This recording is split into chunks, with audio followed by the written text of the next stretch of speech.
રાજકોટ અગ્નિકાંડને આજે 100 જેટલા દિવસ થઈ ગયા છે અને 100 દિવસે ગુજરાત સરકાર જાગી છે અને ગેમિંગ ઝોન, મોલ અને કમર્શિયલ બાંધકામ માટે નવા નિયમો લઈ આવવાની તૈયારી દર્શાવી છે. નમસ્કાર, આપ જોઈ રહ્યા છો ન્યૂઝ રૂમ અને હું છું કિશન કાઠેલિયા. આજે પણ ગેમિંગ ઝોન યાદ આવે તો સૌ કોઈને રાજકોટ ટીઆરપી ગેમ ઝોન યાદ આવે. એ ગેમ ઝોનની અંદર સળગતા શરીરો યાદ આવે, એ સબ લઈને જતી એમ્બ્યુલન્સ યાદ આવે અને શરીરના રૂવાડા ઊભા થઈ જાય અને ચારે બાજુ જ્યાં જોઉં ત્યાં મોતનું તાંડવ તાંડવ અને તાંડવ જ દેખાય. જોકે આખરે સરકારને એવું થયું કે નિયમો તો હોવા જોઈએ ભાઈ, અને 100 દિવસે ભૂપેન્દ્ર દાદાની સરકાર જાગી છે અને હવે નવા નિયમો આવશે. ગેમ ઝોન કેવા હોવા જોઈએ, મોલ કેવા હોવા જોઈએ, એના માટે લાયસન્સ લેવા જરૂરી છે, સર્ટિફિકેટ લેવા જરૂરી છે, એ બાંધકામ કેવું હોવું જોઈએ, એનઓસી બીયુ કયા આધારે આપવા, એ તમામને લઈને હવે આગામી સમયમાં સરકાર એ અલગ અલગ નિયમો લઈને આવવાની છે અને તેને લઈ અને આજે રાજ્યના મુખ્યમંત્રી ભૂપેન્દ્રભાઈ પટેલે સ્પષ્ટ નિર્દેશ આપ્યા છે. આવનારા સમયમાં જો કોઈ ગેમ ઝોન આવે તો એનું એરિયાનું બાંધકામ, એના રસ્તાની પહોળાઈ, મિનિમમ એરિયા, બાંધકામ, તેની ઊંચાઈ, તેનું પાર્કિંગ, આ બધી વસ્તુ જોવામાં આવશે. કોઈ મોલની અંદર ગેમ ઝોન હોય તો એમાં આ તમામ પ્રકારની વસ્તુઓ જોવામાં આવશે. અને જો કોઈ સ્વતંત્ર ગેમ ઝોન હોય, કોઈ એક જગ્યા હોય જેમાં માત્ર ગેમ ઝોન હોય, તો એવી જગ્યાએ ગેમિંગ એક્ટિવિટી, તેના અલગ અલગ પ્રકારના પ્રવેશ દ્વાર, ઇમરજન્સી એરિયા, ઇમરજન્સી એક્ઝિટ અને રેફ્યુઝ એરિયાની જોગવાઈઓ હોવી જોઈએ. રાજ્ય સરકાર એ આમાં બીયુ, ફાયર, એનઓસી અને સાથે જ લાગતા વળગતા લાયસન્સ અને સર્ટિફિકેટ માટે ચોક્કસ નિયમો લઈને આવી રહી છે. તમામ જોવામાં આવશે, લંબાઈ, પહોળાઈ, ઊંચાઈ, બીયુ, એનઓસી, આ તમામ પ્રકારની જે જોગવાઈ છે એ રાજ્ય સરકાર લઈને આવશે. અચ્છા, અને સાથે જ પરવાનગી વિના જો વપરાશ ચાલુ કર્યો તો તેના માટે દંડ લેવાની જોગવાઈ પણ CGDCRના જે નવા રેગ્યુલેશન છે તેમાં સ્પષ્ટ નિર્દેશે રાજ્યના મુખ્યમંત્રીએ આપ્યા છે કે ભાઈ તમે પરવાનગી લીધા વિના જો ગેમ ઝોન શરૂ કરી દીધા તો એમાં દંડ પણ લેવામાં આવશે.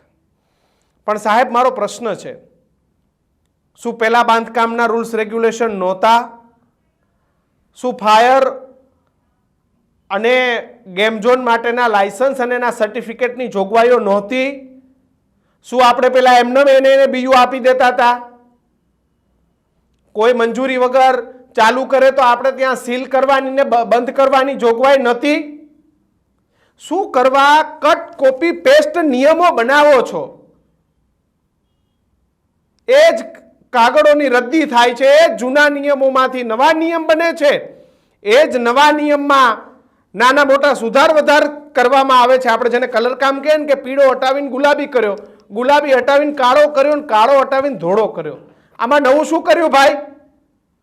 શું તમે નિયમો લઈને આવશો? શું ઊંચાઈ, પહોળાઈ, લંબાઈ, height, emergency exit, entry, refuge area, fire, NOC, આનાથી શું થશે? અરે નિયમોની જરૂર નથી.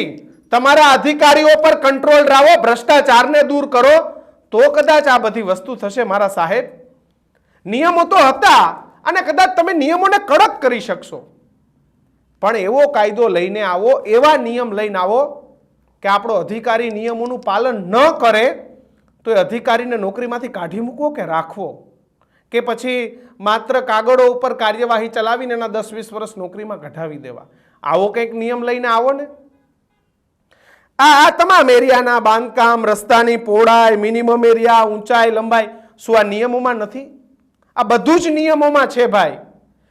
પણ આ નિયમોનું પાલન નથી થતું ને ત્યાં રાજકોટ અગ્નિકાંડ જેવી ઘટનાઓ બને છે. માનનીય મુખ્યમંત્રી સાહેબ,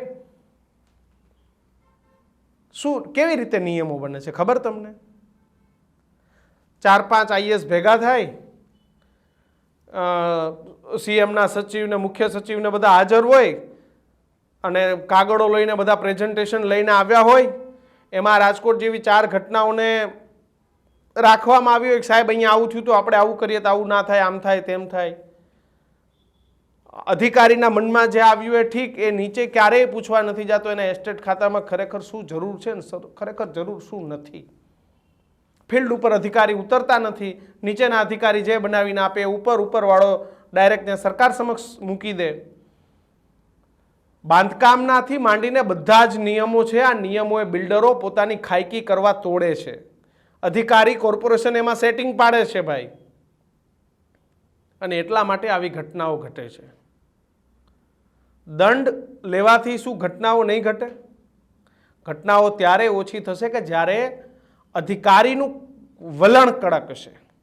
પણ આ તો છે કેવું કે ગેમ જોને મોટા ભાગના અધિકારીના અને રાજનેતાઓના દીકરા દીકરીઓના ને એના પૈસાના છે, એટલે એને ચાલુય કરવા પડશે.